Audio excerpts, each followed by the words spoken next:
I don't know about you, this bloke's making me nervous. Alright, anyway. 180 awning. Been getting this request a lot. What makes us different? Pretty much full run through the 180 awning, what's included. So, like the 270 and all of our awnings, we include these height adjustable stainless steel brackets. These all bolt together with 4 M8 bolts, 1, 2, 3, 4. We give you enough bolts to bolt down to your platform as well. So no rust protection on these guys. They are stainless steel, they're strong, they're good straight out the box. Moving on to what we get in our little kit here. We open this up. We get some guy ropes to tie the awning down. We get these straps, and these are to connect the awning back to the car to pull it, get it nice and tensioned. We've got our light cables, we've got a couple of pegs. Cool, now we cover that, we'll get this thing open. So same as our 270s, YKK zips on all of our bags, so best zips on the market. From here we'll go ahead, open them up like this. Now again, very high car, I'm a little bit vertically challenged, so bear with me. This is a brand new awning, so we do have a bit of protection in there when it's in transit, so we'll get rid of that. And I'll go grab my stool and we'll flip this bag up. Now I swear this car is very practical, obviously. So, 3 straps. The awning just drops down like that. And then from here, we've got our strap that's already connected to the awning. Because you cheeky buggers like to lose your straps all the time, so we figured if we connected them to the awning, you can't lose it. So we'll untie that, and then we'll get our little fasty clip here. We'll bang that in there, like so. There we go. And we'll come around here, walk this back.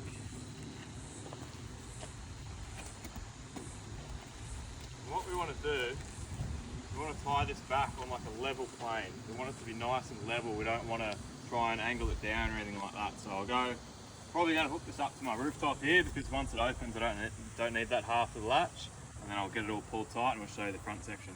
So the awning's now open. As you can see, we've again used our traditional canvas, all the same stuff we use on our rooftop tents. So this is a ripstop.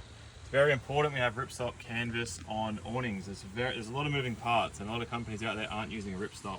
So what that means is if you don't have a patch kit on you, even though we do include one, if you get any sort of mark or rip, it could tear your whole awning. So you pretty much have to pack it up and can't use it until you repair it. So we've got this nice polyethylene coating on here too, so it really keeps the heat out.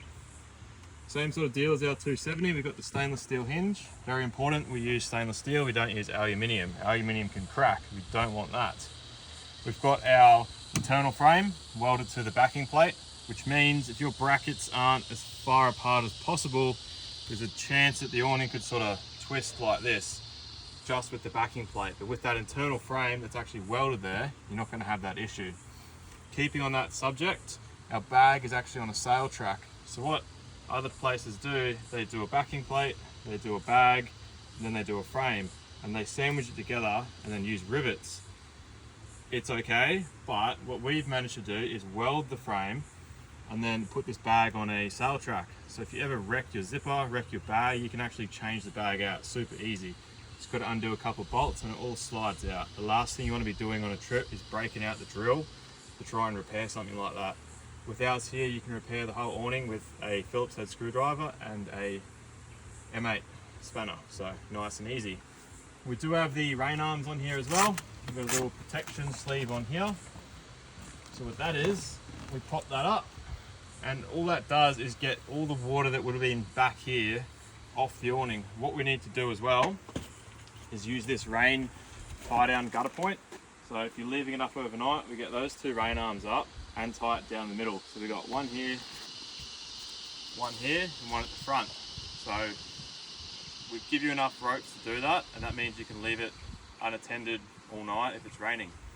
Each truss of this awning, we do have 2.6 meter drop down legs. So obviously this is on a very high vehicle and we still can utilize our legs. Now, if we're on the beach, I hardly ever will drop a leg, don't really need to. But if I am going for a walk or something, the campsite's windy, we do a bit of dirt bike riding, and sometimes you go for a ride, you want to leave your awning up. no matter what, I'll just drop all these legs and then use the tie down rail on top, just tie it down, because if you leave in camp, you can't monitor your awning, and that's the best way to make sure it's all secured down. At daylight today, it's really not windy where we are, so I'd probably just leave it freestanding, but if I left camp, I would at least rope it down. So we do have two LED lights in this awning, and they run back with a USB, which I'll show you shortly.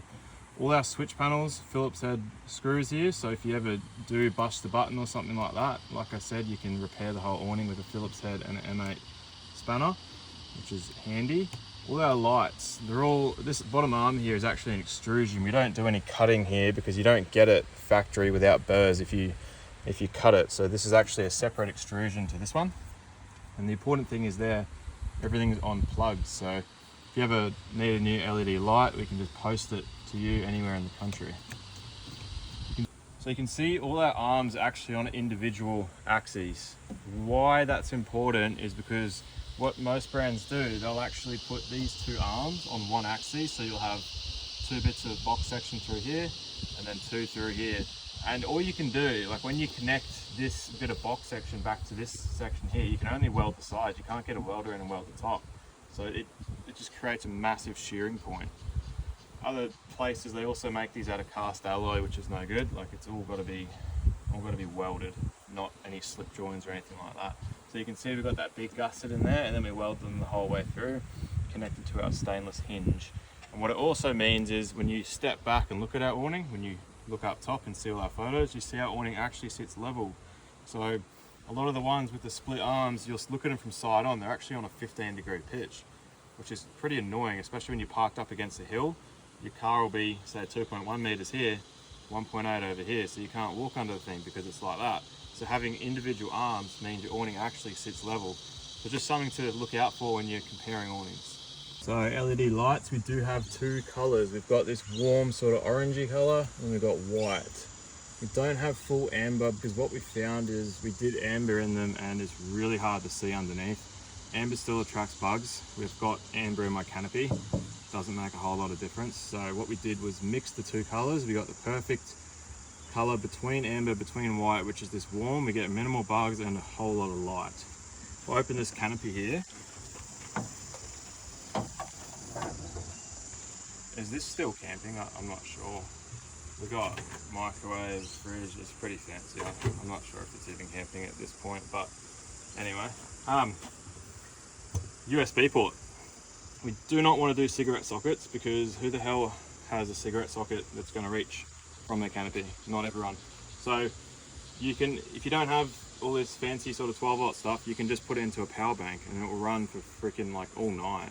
They charge super quick, those power banks. Then you just plug this in, and most people have one rocking around their house, so you don't have to try and suss out where a 12 volt socket is. You can just plug that in.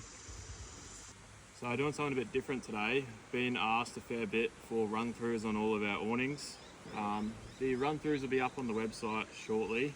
If it's something you guys are interested in, we've been obviously getting a few requests for awning run-throughs. We're happy to make more of an effort, come out and show you how we use the products and any tips like that. If you have any ideas or stuff you want to see us do, or any more run-throughs, stuff like that, let us know in the comments and we'll make more of an effort to do it. Backing this awning up, we just want to do one side at a time. So left to right, same way you read, front to back, however you want to remember it. We bring this around, and the most important step here is not to push this over the top. You don't want to do that, or it's going to end up all crossed up and weird in the bag, full of holes and all sorts of stuff. So what we need to do, this is the way that it comes out when you first get it, but you're going to be all excited when you pull this thing out and you're going to forget. So I'll remind you now. You grab that, and all we've got to do is put this canvas over the top, and then this arm goes all the way in like that, and that sits there nice, and that's how it's meant to sit. And then all I'm going to do is go disconnect the back, roll it all up and zip it back up, and then we'll be good to go. These little things here can stay in the bag. You don't have to disconnect them, they can just stay there. That's all packed up, ready to go. Again, thank you for watching. Our mate's bloody gone from the tree, so that's why we have rooftops, people. We don't get those bloody things in our tent, so thanks for watching.